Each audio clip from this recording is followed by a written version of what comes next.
shall see an example for relational operators. So the problem statement for this is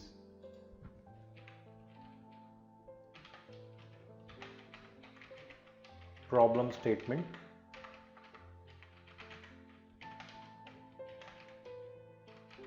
to understand all the relational operators.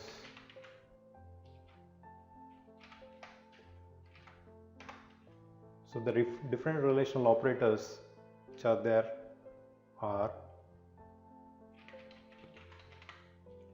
greater than,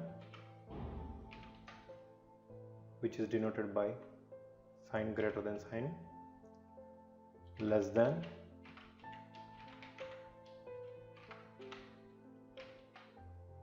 which is denoted by this sign less than.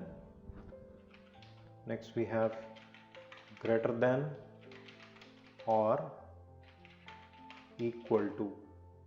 So it is denoted as greater than followed by equal to sign.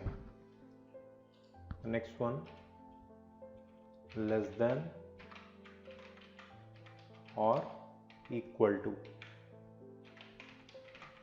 So it is denoted as less than followed by equal to sign.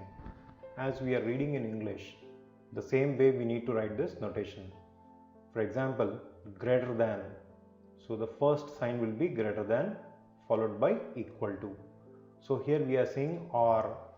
Either of these case will be true. Less than or equal to. Next, equality.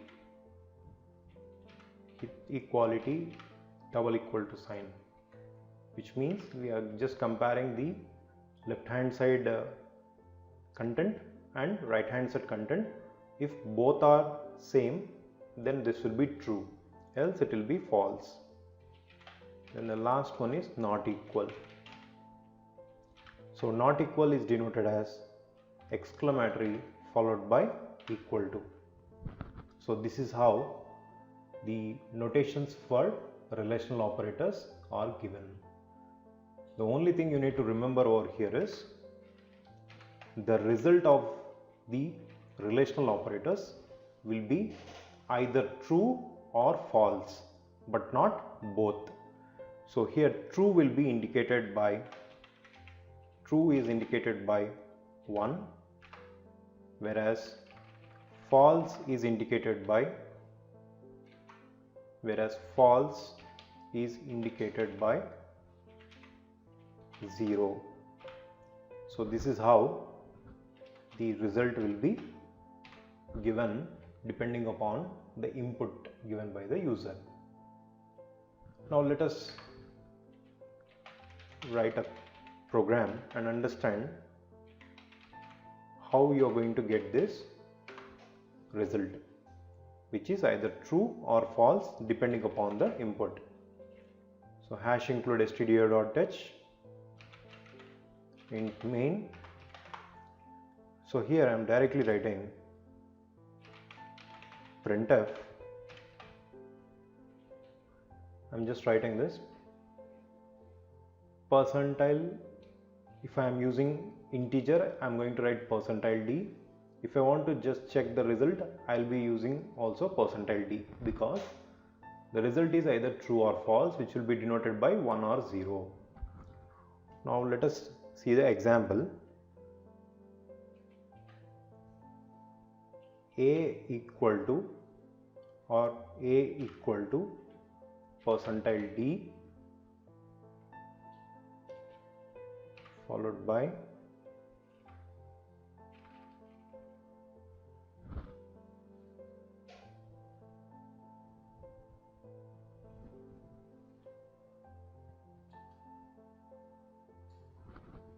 So let us see this example. Int main followed by, I am going to initialize some variables, int a, b, and if at all if you require any result, you can also give a result. Okay, this is how we are going to denote. Now let me ask the user to enter the values of A and B.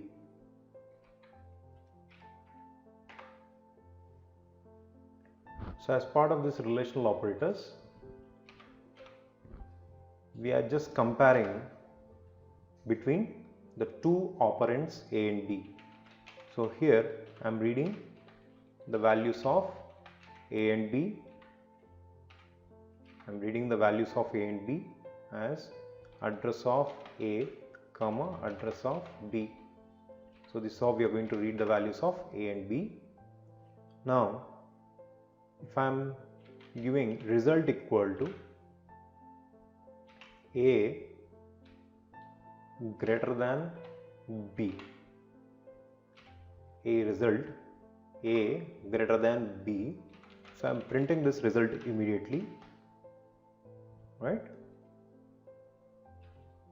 Percentile D is greater than percentile D is greater than percentile D is the result is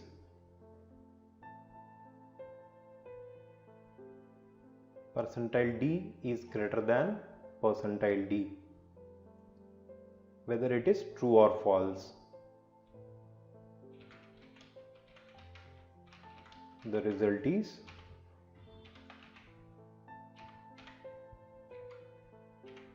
so here I am giving the value of A, the next one is B, next result,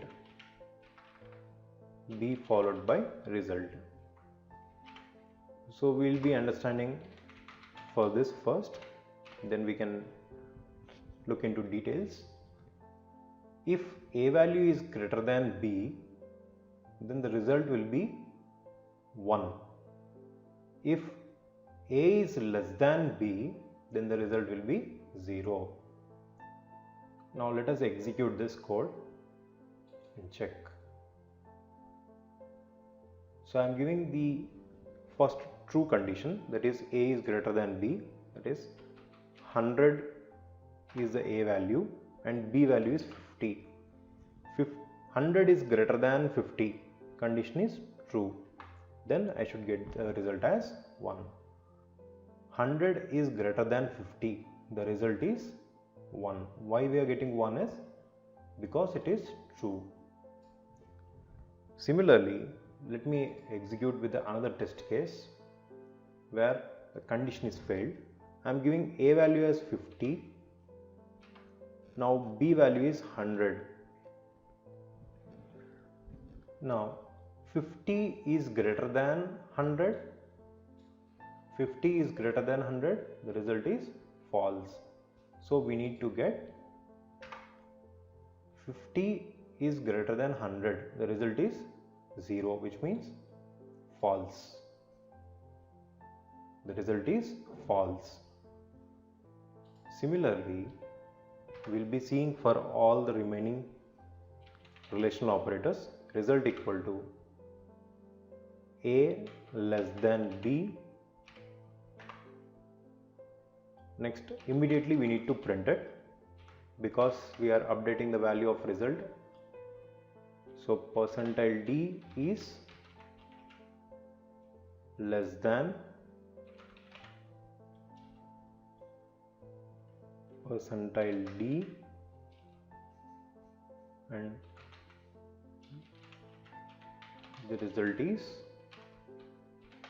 percentile D slash n, same again A comma B comma RES. Similarly, I can use these two statements for the next operators.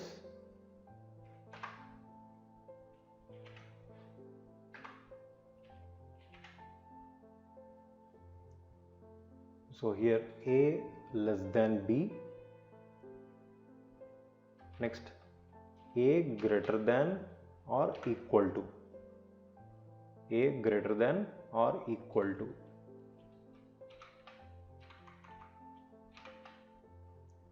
So here we need to write greater than or equal to, greater than or equal to. Next we have A less than or equal to.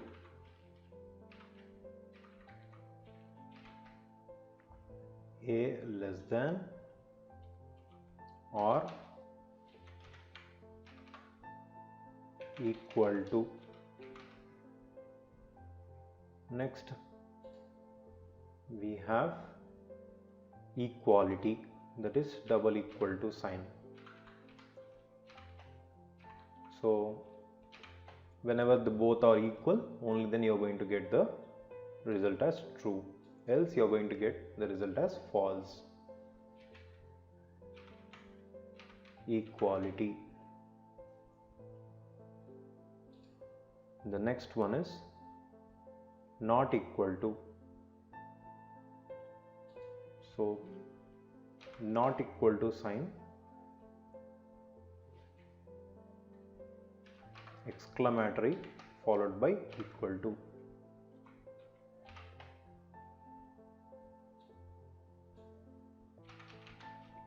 Not equal to. Now let us give the values of A and B and check the result for each of these statements, right? So here result is a identifier which is acting as a variable, which means for every input, for every result, the value it is changing and it is printing the value immediately. Now let me execute this code, and I am giving the A value as 11 and B value as 22. So now let us understand for all these test cases how the values of 11 and 22 are working. See here, 11 is greater than 22, the result is 0. So 11 is actually less than 22, that is the reason we are getting the result as 0. Next, 11 is less than 22, the result is true. Next, 11 is greater than or equal to 22, so this is false. 11 is neither greater than or it is equal to 22. Similarly, 11 is less than or equal to. So here we are checking with two cases, either it should be less than or it should be equal to, then the result is true. Next, 11 is equality, just I missed a spelling mistake, I'm sorry. 11 is equal to 22, which means is 11 and 22 both are same or not. If they are same, then it will be true. If it is not, it will be 0. 11 is not equal to 22, the result is 1, which means true. 11 is not equal to 22, so the conclusion is true. That is the reason we got here the result as true, right? So this is how we can understand the working of the different relational operators. So I'll be executing with another test case, equality. So let me run once again. Now I'll be giving the values of A as 20 and the value of B as 20. Now let us understand this very carefully, because we will be encountering this kind of conditions in our coming example programs. So please try to understand this. These are the relational operators which will be used mostly in decision making. So we need to take utmost care when we are writing the conditions. So look into this values of A and B, 20 and 20. Now see here, 20 is greater than 20. 20 is greater than 20. So here the result is false because 20 is actually equal to 20, but here we are checking with a condition of greater than. So 20 is not greater than 20. This is false. Next, is 20 less than 20? The result is false. Okay. Next, the result of 20 is greater than or equal to. So here we are seeing or equal to. So the symbol greater than or equal to. So whenever we are reading it, so we need to read and we need to frame in the same way, greater than or equal to. So here the result is true because first case it is not greater than. We are saying here or means any one of them. If it is true, then the conclusion will be true. That is, it is not greater than, but it is equal to. 20 is equal to 20. Then the result is 1. That is true. Next, 20 is less than or equal to 20. The result is true because it is equal to. Next, 20 is equal to 20. That is LHS equal to RHS. That is 20 and 20 both are equal. That is the reason we got here true. The last case, 20 is not equal to 20. The result is 0 because 20 is actually equal to 20. So this is how we can understand the working of the different relational operators. And most of the times, in order to take a decision in the case of if or if else, else if, in the decision making statements, we use many of these relational operators. So please try to understand very carefully and try to represent the proper notations of these relational operators. Thank you.